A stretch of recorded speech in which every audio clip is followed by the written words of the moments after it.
Hello everyone. तो कैसे आप? उम्मीद करती हूँ अच्छे ही होंगे। तो दोस्तों, आज मैं आप लोगों के लिए लेकर आई हूँ लेखक यशपाल जी द्वारा लिखी गई लखनवी अंदाज की कहानी।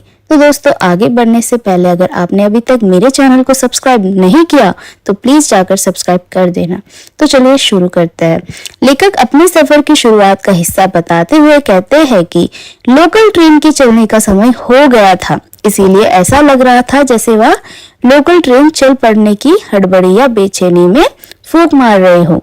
आराम से अगर लोकल ट्रेन के सेकंड क्लास में जाना हो तो उसके लिए कीमत भी अधिक लगती है। लेखक को बहुत दूर तो जाना नहीं था, लेकिन लेखक ने टिकट सेकंड क्लास का ही ले लिया ताकि वह अपनी नई कहानी के संबंध में सोच सके और खिड़की से प्राकृतिक का दृश्य का नजारा भी ले सके।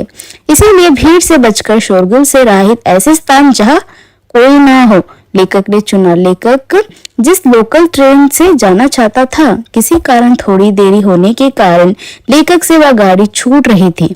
सेकंड क्लास के एक छोटे से डिब्बे को खाली समझकर लेखक जरा दौड़कर उसमें चढ़ गया। लेखक ने अंदाजा लगाया था कि लोकल ट्रेन का वह सेकंड क्लास का छोटा डिब्बा खाली होगा, परंतु लेखक के अंदाजा के विपरीत वह डब्बा खाली नहीं था। उस डिब्बे के एक बर्थ पर लखनवी के नवाबी परिवार के संबंध रखने वाले एक सज्जन व्यक्ति बहुत सुविधा से पालती मारकर बैठे हुए थे। उन सज्जन ने अपने सामने 2 ताजे चिकने खीरे तौलिया पर रखे हुए थे। लेखक के उस डिब्बे में अचानक से कूद जाने के कारण उन सज्जन के ध्यान में बाधा या अड़चन पड़ गई थी, जिस कारण उन सज्जन की नाराजगी साफ दिखाई दे रही थी।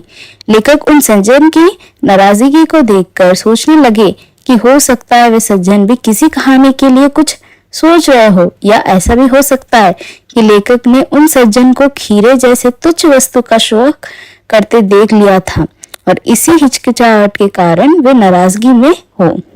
और उन नवाब साहब ने लेखक के साथ सफर करने के लिए किसी भी प्रकार की कोई खुशी जाहिर नहीं की। लेखक भी बिना नवाब की ओर देखते हुए उनके सामने की सीट पर जाकर बैठ गए। लेखक की पुरानी आदत है कि जब भी वे खाली बैठे होते हैं, अर्थात कोई काम नहीं कर रहे होते हैं, तब वे हमेशा ही कुछ ना कुछ सोचते रहते हैं। और अभी भी वे उस सेकंड क्लास की बर्थ पर उस नवाब के सामने खाली ही बैठे थे, तो वे उस नवाब साहब के बारे में सोचने लगे। लेखक उस नवाब साहब के बारे में अंदाजा लगाने लगे कि उन नवाब साहब को किस तरह की परेशानी और हिचकिचाहट हो रही होगी। लेखक सोचने लगे कि हो सकता है कि नवाब साहब ने बिल्कुल अकेले यात्रा करने का अंदाजा से और बचत करने के विचार से सेकंड क्लास का टिकट खरीद लिया होगा, और अब उन्हें यह सहन नहीं हो रहा होगा कि शहर का कोई सफेद कपड़ा पहने हुए व्यक्ति उन्हें इस तरह बीच वाले दर्जे में सफर करता देखे। कहने का तात्पर्य यह है कि नवाब लोग हमेशा प्रथम दर्जा में ही सफर करते थे, और उन नवाब साहब को लेखक ने दूसरे दर्जे में सफर करते हुए देख लिया था। तो लेखक के अनुसार हो सकता है कि इस कारण उनकी हिचकिचाहट हो रही हो, या फिर वो हो सकता है अकेले सफर में वक्त काटने के लिए उन नवाब साहब ने खीर खरीदे होंगे, और अब किसी सफेद कपड़े पहने हुए व्यक्ति अर्थात लेखक के सामने खीरा कैसे खाए, यह सोचकर ही शायद उन्हें परेशानी हो रही हो। लेखक बताते हैं कि नवाब साहब के सामने वाली बर्थ पर आंखें झुकाए तो बैठे थे, किंतु वे आंखों के कानों से अर्थात तिरछी नजरों से छुपकर नवाब साहब की ओर देख रहे थे। नवाब साहब कुछ देर तक तो गाड़ी की खिड़की से बाहर देखकर वर्तमान स्थिति पर गौर करते रहे, और अचानक से ही नवाब साहब ने लेखक को पूछा कि क्या लेखक भी खीरा खाना पसंद करेंगे।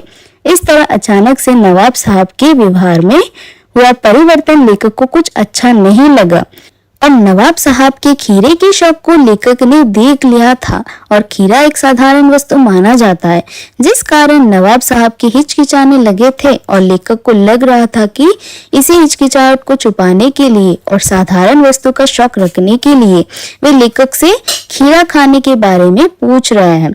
लेखक ने भी नवाब साहब को शुक्रिया कहते हुए और सम्मान में किबला शब्द से सम्मानित करते हुए जवाब दिया कि वे ही अपना खीरे को खाने का शौक पूरा करें।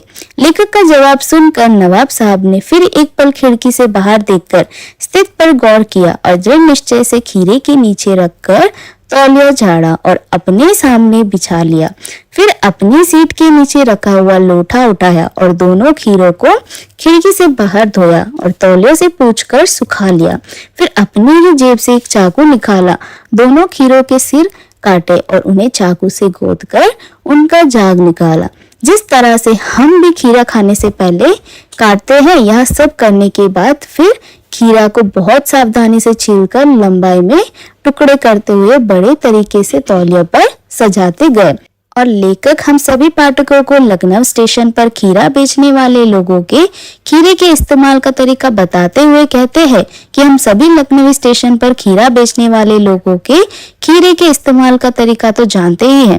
वे अपने ग्राहक के लिए जीरा मिला नमक और पीसी हुई लाल मिर्ची को कागज आदि में विशेष प्रकार से लपेट कर ग्राहक के सामने प्रस्तुत कर देते हैं।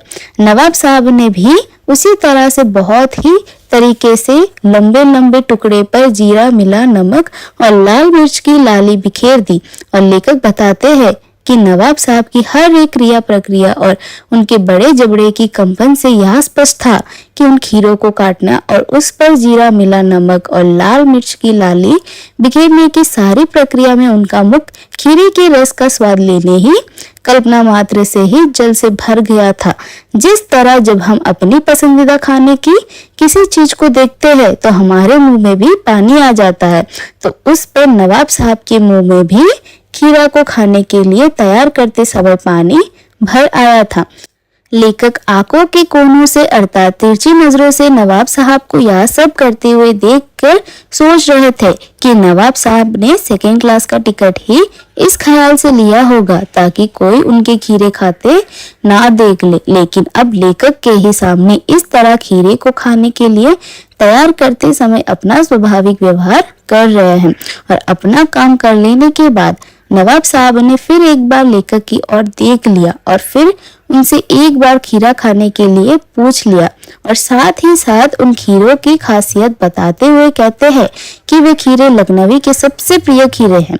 लेखक बताते हैं कि नमक मिर्च छिड़क दिए जाने से उन ताजे खीरों की पानी से भरे लंबे लंबे टुकड़े को देखकर उनके मुंह में पानी जरूर आ रहा था, लेकिन लेखक पहले ही इनकार कर चुके थे, जिस कारण लेखक ने अपना आत्मसम्मान बचाना ही उचित समझा और उन्होंने नवाब साहब को शुक्रिया देते हुए उत्तर दिया कि इस वक्त उन्हें खीरे खाने की इच्छा महसूस नहीं हो रही है।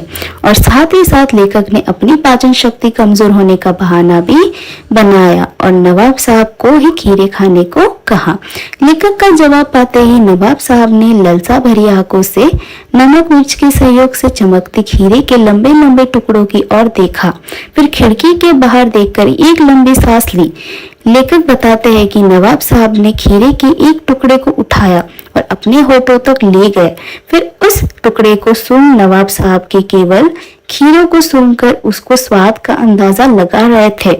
खीरे के स्वाद के अंदाजे से नवाब साहब के मुंह में पानी भर आया और पानी का घूंट उनके गले से नीचे उतर गया।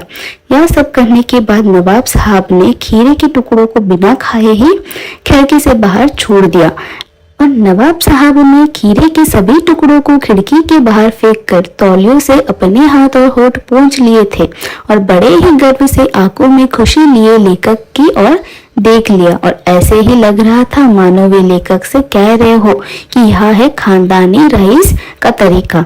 नवाब साहब ने जो खीरे की तैयारी और इस्तेमाल किया था उसे वे थक गए थे और थककर अपनी बर्थ में लेट गए और लेखक सोच रहे थे कि जिस तरह नवाब साहब ने खीरे का इस्तेमाल किया उसे केवल खीरे के स्वाद और खुशबू का अंदाजा लगाया जा सकता है, उससे पेट की भूख शांत नहीं हो सकती। परंतु नवाब साहब की ओर से ऊंची डकार का शब्द ऐसे सुनाई दिया जैसे उनका पेट भर गया हो और नवाब साहब ने लेखक की ओर देखकर कहा कि खीरा होता तो बहुत स्वादिष्ट है लेकिन जल्द ही पचने वाला नहीं होता है और साथ ही साथ बेचारे बदनसीब पेट पर बोझ डाल देते हैं। और नवाब साहब की ऐसी बातें सुनकर लेखक कहते हैं उनके ज्ञान चक्षु खुल गए, अर्थात लेखक को जो बात समझ नहीं आ रही थी अब समझ में आ रही थी। नवाब साहब की बात सुनकर लेखक ने मन ही मन कहा कि ये है नई कहानी के लेखक, क्योंकि लेखक के अनुसार अगर खीरे की सुगंध और स्वाद का केवल अंदाजा लगाकर ही पेट भर जाने का डकार आ सकता है, तो बिना विचार, बिना किसी घटना और पत्रों के लेखक के केवल इच्छा करने से ही नई कहानी क्यों नहीं बन सकती। तो दोस्तों उम्मीद करती हूँ आपको ये वीडियो पसंद आया होगा। तो चलिए मिलते हैं अगली वाले वीडियो में, तब तक के लिए खुश रहे और स्वस्थ रहे।